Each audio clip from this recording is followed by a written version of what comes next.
Hello दोस्तों, फिर से एक मर्तबा स्वागत है आपका हमारे इस YouTube चैनल पर। दोस्तों, हम जहानत के बारे में मालूमात हासिल कर रहे हैं। हमारी पिछली दो वीडियोस में हमने जहानत के नज़रियात और जज्बाती जहानत के बारे में बात की।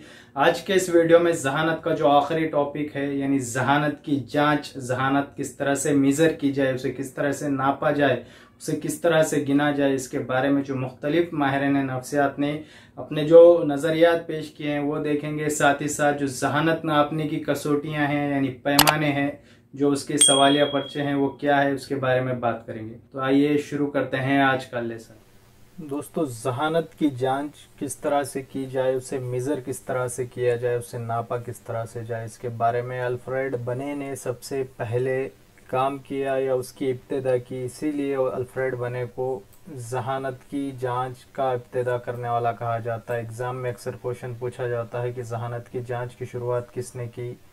अल्फ्रेड बने का नाम आप याद रखिए। और उसी तरह अल्फ्रेड बने ने ज़हनी उम्र, ये जो कंसेप्ट थी, इसको भी सबसे पहले मुतारुफ कराया, इसका इंट्रोडक्शन कराया। तो अल्फ्रेड बने के नाम पर जहानत से मुतालिक दो चीज़ें हैं कि उसने जहानत की जांच की इब्तिदा की और ज़हनी उम्र का तारुफ पेश किया। 1905 में अल्फ्रेड बिने ने साइमन के साथ मिलकर के 30 सवालों का, ये बात याद रखिए, अब साइमन ने और अल्फ्रेड बिने ने मिलकर 30 सवालों का एक ज़हनी आजमाइश का पर्चा तैयार किया। उस पर्चे को या उस आजमाइश को बने साइमन आजमाइश कहा जाता है। 1905 ईस्वी सन याद रखिए। अल्फ्रेड और साइमन दोनों के नाम याद रखिए। कार्ल्टन और पर्सन ने जहानत को, इंटेलिजेंस को इल्म हिंसा के तरीक़ों से जांचने की कोशिश की। इसके ऊपर भी क्वेश्चन पूछा जाता है। दोस्तों, विलियम स्टोन का नाम याद रखिए, बहुत अहम नाम है क्योंकि इन्होंने जिस्मानी उम्र और ज़हनी उम्र के तनासुब से हम जहानत का पता लगा सकते हैं, इस तरह से नज़रिया पेश किया या उनका ख्याल पेश किया। और उसे जो उन्होंने रेशो ज़हनी उम्र और जिस्मानी उम्र का दिया, उसे ज़हनी तनासुब कहा। आगे चलकर इसी को क़द्र जहानत कहा गया। तो क़द्र जहानत का तस्वूर सबसे पहले विलियम स्टोन ने पेश किया। IQ जिसे हम कहते हैं, इंटेलिजेंस क्वोशिएंट, IQ का तस्वूर सबसे पहले विलियम स्टोन ने पेश किया, ये बात याद रखिए आप। और विलियम स्टोन के ख्यालात को या नज़रियात को स्टडी करके आगे टर्मन ने क़द्र जहानत का ज़ाब्ता तैयार किया। क़द्र जहानत का ज़ाब्ता, इंटेलिजेंस क्वोशिएंट बरोबर है MA यानी mental as divided by chronological age into 100। ये जो ज़ाब्ता दिया ये टर्मन ने दिया। क़द्र जहानत का ज़ाब्ता टर्मन ने दिया। क़द्र जहानत की कंसेप्ट जो है वो विलियम स्टोन ने दी। ये बात आप याद रखिए। आइए अब देखते हैं ज़हनी उम्र किसे कहते हैं। तो ये जो माहिरीन नफ्सियात थे, इन्होंने हर उम्र के बच्चे के लिए एक मुख्तलिफ कसौटियाँ तैयार की। और ये जो कसौटियाँ हैं अल्फ्रेड बिने की, वो आपके नफ्सियात की दरसी किताब में पेज नंबर 85 पे दी हुई है। आप वहाँ पर उन कसौटियों को देख सकते हैं कि किस तरह से उन्होंने तैयार की। अगर एक 4 साल का बच्चा है और वो 5 साल के बच्चे के लिए तैयार करदा ज़हनी आजमाइश के पर्चे को पूरी तरह से हल करता है, यानी उस कसौटी पे पूरी तरह उतरता है, तो उसकी जो ज़हनी उम्र होगी वो 5 साल होगी, क्योंकि उसने 5 साल के बच्चे के लिए तैयार करदा ज़हनी आजमाइश के पर्चे को हल किया। लेकिन असल जो उसकी उम्र होगी वो 4 साल ही होगी, यानी मेंटल एज उसकी 5 साल हो गई और क्रोनोलॉजिकल एज जो हो गई उसकी 4 साल हो गई। तो इस क़द्र जहानत के फार्मूले के ज़रिए आपको दो चीज़ें दी जाएगी। दो चीज़ों की कीमतें रखकर आप तीसरी चीज़ मालूम कर सकते हैं। तो आने वाली वीडियोज़ में हम उसके बारे में भी बात करेंगे। अभी देखते हैं कि ज़हनी आजमाइश की मुख्तलिफ जो क़िस्में हैं वो कौन सी, यानी जो ज़हनी आजमाइश के पेपर लिए जाते हैं। तो कुछ पेपर लफ्ज़ी यानी वर्बल टेस्ट पर होते हैं, कुछ मंतकी ज़हनी आजमाइश के होते हैं यानी रीजनिंग के ऊपर होते हैं, कुछ रियाजियाती ज़हनी आजमाइश के पेपर होते हैं। हिंदुस्तान में ज़हनी आजमाइश के पर्चे, यहाँ पर राज हो गया, यहाँ पर दास होना चाहिए था। दास नामी एक शख्स थे, उन्होंने क्रिश्चियन कॉलेज लाहौर में पंजाबी के अंदर यानी पंजाबी ज़ुबान में 35 सवालात पर मबनी एक पर्चा तैयार किया। और जो दास ने पर्चे तैयार किए थे उन पर्चों को हिंदुस्तानी बिने का आजमाइश नामा कहा जाता है।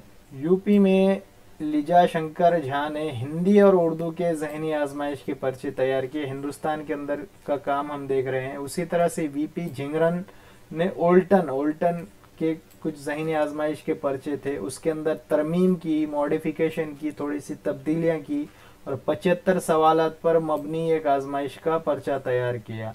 वीपी झिंगरन ने ओल्टन के जो आजमाइश के पर्चे थे उसमें चेंजेस करके नए पर्चे तैयार किए। उसी तरह से M B. Gopal Swami, doctor Bhatia, S S. Jalota, doctor Pramela Pathak और डॉक्टर नाफर्ड ने भी ज़हनी आजमाइश के पर्चे तैयार किए। आपको ये नाम याद करने पड़ेंगे क्योंकि एग्जाम के अंदर इसके ऊपर क्वेश्चंस पूछे जाते हैं।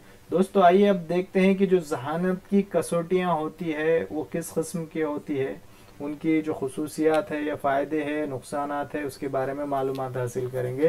तो जहानत की जो कसौटियाँ होती है वो दो टाइप्स की होती है। ये एक कसौटी वो होती है जो ज़ाती यानी इंडिविजुअल ली जाती है और एक होती है इज्तिमाई यानी जो कलेक्टिवली ली जाती है, एक से ज़ायद लोगों के ऊपर ये कसौटी अप्लाई की जाती है। ज़ाती कसौटी के 3 किस्में हैं। पहले किस्म है लफ्जी तहरीरी यानी यहाँ पर वर्बल, यहाँ पर कुछ आपको कंटेंट दिया होगा, उसके ऊपर आपको यहाँ पर सवालात के जवाब हल करने होंगे। दूसरी है गैर लफ्जी या गैर तहरीरी यानी यहाँ पर आपको किसी टेक्स्ट का यहाँ पर इस्तेमाल नहीं किया जाएगा बल्कि अशकाल मॉडल का इस्तेमाल किया जाएगा। तो आइए पहले देखते हैं लफ्जी तहरीरी। और एक तीसरा जो टाइप है इसका वो है सरगर्मी यानी कारगुजारी की आजमाइश। तो हम एक एक करके तफसीली सबको देखते हैं। ज़ाती कसौटी के अंदर लफ्जी ज़ाती आजमाइश जो है यानी जो पहला टाइप है उसके अंदर ये जो पैमाइश होती है ये तहरीरी आजमाइश होती है यानी इसके अंदर टेक्स्ट होता है यानी मवाद होता है। तो ये जो है तो पढ़े लिखे या तालीम याफ्ता लोगों के लिए सूटेबल है। उसी तरह से इसके अंदर अल्फाज, आदात और हिंसों का इस्तेमाल किया जाता है। ज़ाती लफ्जी आजमाइश एक वक्त में एक बच्चे के लिए ही इस्तेमाल की जाती है। इसी तरह से तहरीरी आजमाइश के पर्चे, अब इसका एक लिमिटेशन है कि ये जो पर्चे है ये गूंगे बहरे बच्चे, कुन ज़हन बच्चे, इनके लिए जो जहन से माजूर है ऐसे बच्चों के लिए ये हम अप्लाई नहीं कर सकते, ये इनके लिए कारामद नहीं है। उसी तरह से ये ज़ाती होने की वजह से, इंडिविजुअल होने की वजह से इसके अंदर क्या होता है, ज़्यादा खर्च आता है। तो ये दो उसके लिमिटेशंस है या उसके डिमेरिट्स है आप कह सकते हैं। अब दूसरा जो प्रकार है या दूसरा जो टाइप है ज़ाती कसौटी का, इंडिविजुअल कसौटी का, वो है गैर तहरीरी यानी बगैर किसी लिखावट के यहाँ पर आपको टेस्ट देनी होती है। तो गैर तहरीरी होने की वजह से गैर तालीम याफ्ता यानी जिनको पढ़ना लिखना नहीं आता ऐसे लोगों के लिए भी ये सुइटेबल है। उसी तरह से गूंगे बहरे लोगों के लिए भी ये सुइटेबल है। साथ ही साथ गैर तहरीरी कसौटी जो होती है उसके अंदर तस्वीर इस्तेमाल की जाती है, मॉडल, मुख्तलिफ चीजें और शक्लें। एग्जाम के अंदर पूछता है क्वेश्चन किन कसौटियों के अंदर तस्वीर, मॉडल, मुख्तलिफ अशिया इस्तेमाल की जाती है या गैर तहरीरी आजमाइश के अंदर क्या चीजें इस्तेमाल की जाती है। आइए देखते हैं सरगर्मी यानी कारगुजारी की आजमाइश। सरगर्मी पर मुनहसिर कसौटी जहन से माजूर बच्चों के लिए इस्तेमाल की जाती है। गैर तालीमी याफ्ता अफराद, छोटे बच्चे, कुनजहन बच्चों के लिए भी ये इस्तेमाल की जा सकती है।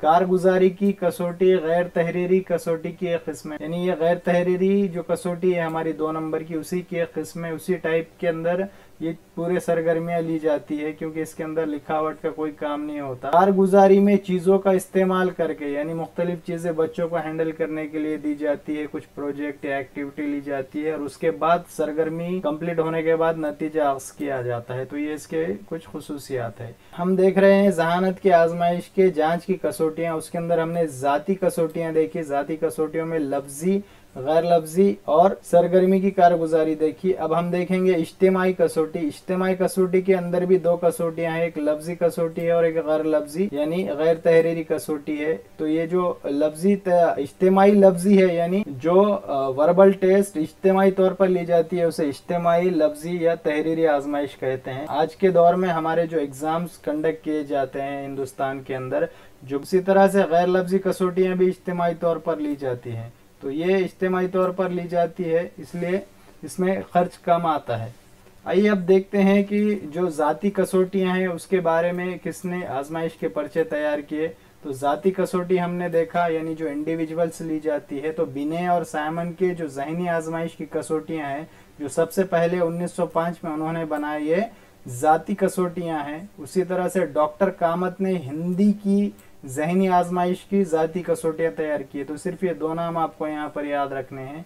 इज्तिमाई कसौटियाँ, इज्तिमाई कसौटियों के अंदर आर्मी अल्फ़ा कसौटी, आर्मी अल्फ़ा कसौटी जो है तो तालीम याफ्ता बच्चों के लिए इज्तिमाई तौर पर ली जाती है, और आर्मी बेटा या बीटा कसौटी जो है तो गैर तालीम याफ्ता बच्चों के लिए ली जाती है। अल्फा तालीम याफ्ता, बीटा गैर तालीम याफ्ता बच्चों के लिए। जो बड़े पैमानों पर बच्चों को एक साथ बिठाकर जो एग्जाम लिए जाते हैं तो वो इज्तिमाई लफ्जी कसौटी की एक मिसाल है। तो आज के जो फिलहाल लिए जाने वाले इम्तिहान इज्तिमाई लफ्जी कसौटी की मिसाल है। ओल्टन की इज्तिमाई कसौटी, ओल्टन की जो कसौटी है वो इज्तिमाई तौर पर ली जाती है, इसलिए इज्तिमाई कसौटी इसका नाम दिया गया है।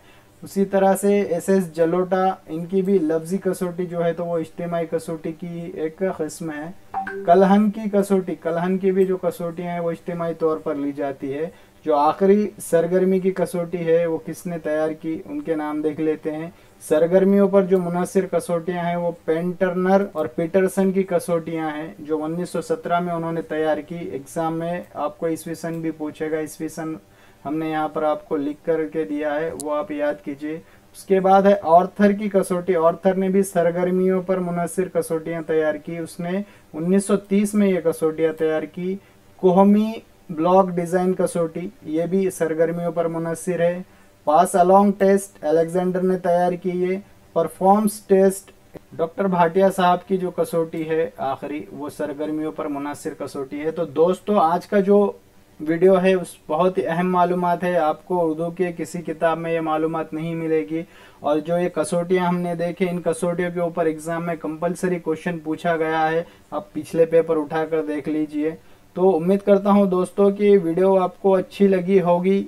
हमेशा की तरह इसे लाइक कीजिए, चैनल को सब्सक्राइब कीजिए अगर से आपने अब तक नहीं किया है, और प्लीज़ अपने दोस्तों में इसे शेयर कीजिए, क्योंकि ये जो मालूमात है ये उर्दू के तुलबा तक पहुंचना बहुत ज़रूरी है, क्योंकि हर बच्चा चाहता है कि वो टीईटी पास करे। और हमें भी मोटिवेशन मिलता है कि ज़्यादा से ज़्यादा लोग इस हमारी वीडियोस को देखें, हमें अप्रिशिएट करें, यही हमारी हौसला अफजाई है। तो जो लोग चैनल को सब्सक्राइब किए हुए हैं, जो लोग वीडियोस देख रहे हैं, उनसे गुजारिश है कि वो इन वीडियोस को अपने दोस्तों तक पहुंचाने की कोशिश करें, ताकि ये ज़्यादा से ज़्यादा लोगों तक पहुंच सके। दोस्तों अगर से आप हमें मोटिवेशन देंगे तो हमें हौसला मिलेगा कि हम नई वीडियोस और अच्छी अच्छी मालूमात आपको जो उर्दू की किताबों में मौजूद नहीं आप तक पहुंचाए। तो हमारा हौसला बढ़ाते रहिए। मिलते हैं हमारे नेक्स्ट वीडियो में, तब तक के लिए गुड डे, गुड बाय।